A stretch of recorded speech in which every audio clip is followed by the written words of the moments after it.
lupa. Ang gagawin niyo lamang ay simple lang. Pag-usapan muna ninyo sa inyong grupo kung ano ang larawan na hawak ninyo at isa-isa pumunta dito upang idikit sa tamang bahagi. Naintindihan po ba? Oo! Kung kayo ay magsimula na, ay dapat tama ang pagkalagay ninyo. At makipagtulungan kayo sa inyong kagrupo. Naintindihan po ba? Oo! Nasaan ang unang pangkat? Oo.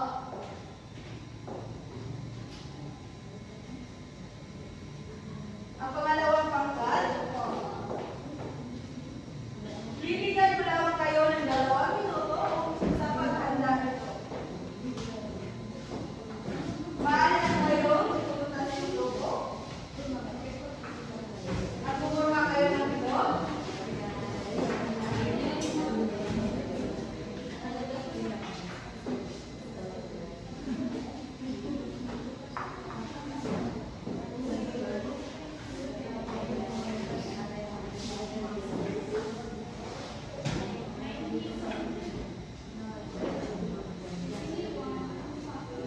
Tapos na ba kayo? Oo!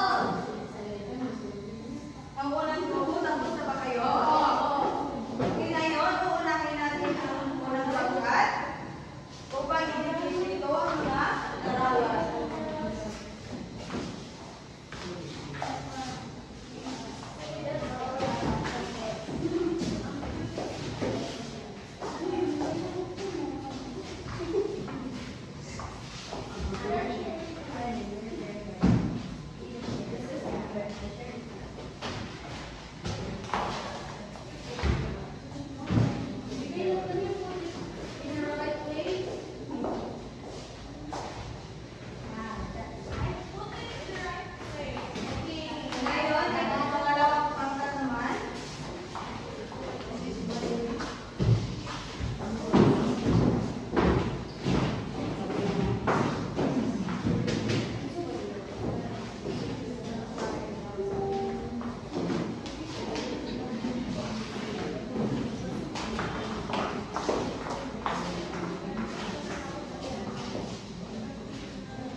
Babasahin ninyo una. Matukoy ng mga bata ang tamang paraan ng pangangalaga at pagkakahit likas na yaman. Nakahalaan ng likas na yaman sa pamamagitan ng pagpapakita ng malasakit sa kalikasan. At nakakabuhi ng isang likas na yaman na makikita sa kanilang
ninyo, ang guhit ko po ay, ito ay isang yaman. Halimbawa, ang guhit ko po ay ilog, ito ay isang yaman. Tubig. At bibigyan ko lamang kayo ng 5 minuto.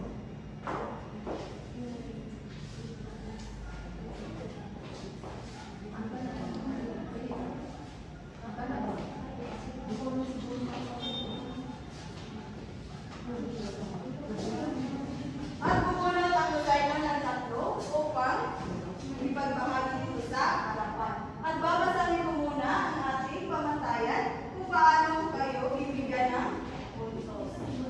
Kapag lang husay, 10 puntos, mahusay, 7 puntos, at kailangan pa na pagsasanay ay 5 puntos. Ang 5 minuto ay magsisimula na. Tapos na ba kayo? Opo! Okay, kuya, maaari ka ba pumunta dito sa harapan? Ang guhit ko po ay unang box po ay ito ay isla, ito ay yamang tubig, at pangalawa naman ay ito ay mga puno, ito ay yamang gubat, at pangatlo naman ito ay layon, at ito ay nagbibilang sa yamang lupa, at itong pang-apat naman na kahon ay nabibilang, ito ay gold, at nabibilang ito sa yamang mineral. Ito, maalagaan. Sa pamamagitan ng sa mabuting pangangalaga nitong 4 na kasayaman po. Okay, magaling. Maraming salamat. Bigyan natin ng 2 bagsak. Gawain. At ito ay oral recitation. Babasahin ko muna ang panuto. Lagyan ng check kung ito ay tamang paraan ng pangangalaga at pagbabit ng likas na yaman. At MS kung hindi. Sino ang unang sumagot? Angel? Pagtatanim ng mga bagong puno pagkatapos putulin ang mga kahoy. Check po, teacher.